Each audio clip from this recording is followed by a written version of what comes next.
اعوذ باللہ من الشیطان الرجیم بسم اللہ الرحمن الرحیم وبہ نستعین۔ پچھلے درس میں عرض کیا تھا متقین کی نشانیوں کو پروردگار عالم نے سورہ بقرہ میں ابتدائی آیات میں ذکر کیا۔ اس میں سے ایک غیب پر ایمان ہے، ہر شخص غیب پر ایمان رکھتا ہے۔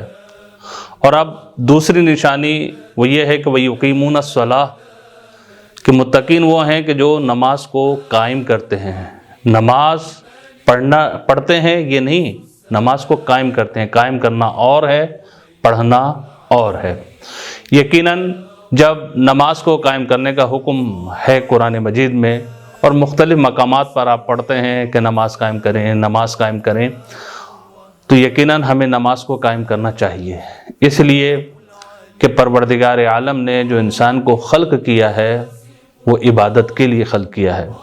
اب جب پروردگار عالم نے انسان کو عبادت کے لیے خلق کیا ہے تو ہمارے پاس حدیث قدسی موجود ہے کہ حدیث قدسی میں پروردگار عالم ارشاد فرماتا ہے خلقت الاشیاء لاجلک وخلقتک لاجلی۔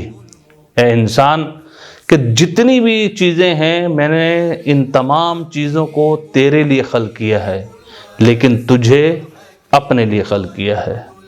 یعنی انسان پروردگار عالم کی عبادت کرے، اور یقیناً جب انسان جو ہے پروردگار عالم کی عبادت کرے گا، خود قرآن میں بھی ہے اعبدوا ربکم کہ تم اپنے رب کی جو ہے وہ عبادت کرو، پھر نتیجہ پروردگار عالم ذکر کرتا ہے لعلکم تفلحون کہ شاید تم لوگ کامیاب و کامران ہو جاؤ۔ یعنی ایک چیز ہمیں راہ سعادت کی جو ہے وہ سمجھ میں آتی ہے، وہ یہ کہ انسان پروردگار عالم کی جو ہے وہ عبادت کرے۔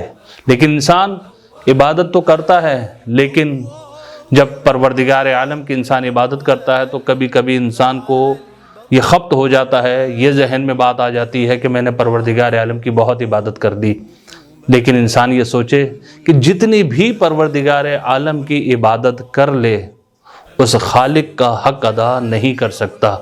کہیں پر اگر ہم ائمہ طاہرین علیہ السلام کی سیرت میں دیکھیں تو ملتا ہے کہ زین العابدین عبادت کرنے والوں کی زینت، کہیں پر ہمیں ملتا ہے زین المتہجدین یعنی نماز شب کی زینت۔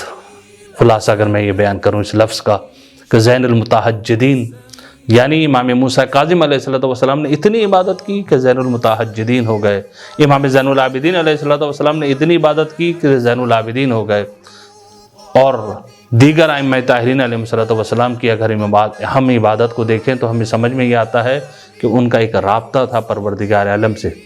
اسی رابطے کو قائم کرنے کے لیے ضرورت ہے کہ ہم اپنے رب کی عبادت کریں۔ خدا سے دعا کرتے ہیں کہ بحق محمد و آل محمد ہمیں بہترین انداز میں عبادت کو انجام دینے کی توفیق عطا فرمائے۔ والسلام علیکم ورحمۃ اللہ۔ وسلم عدد معلوماتك ومداد كلماتك كلما ذكرك الذاكرون وغفل عن ذكر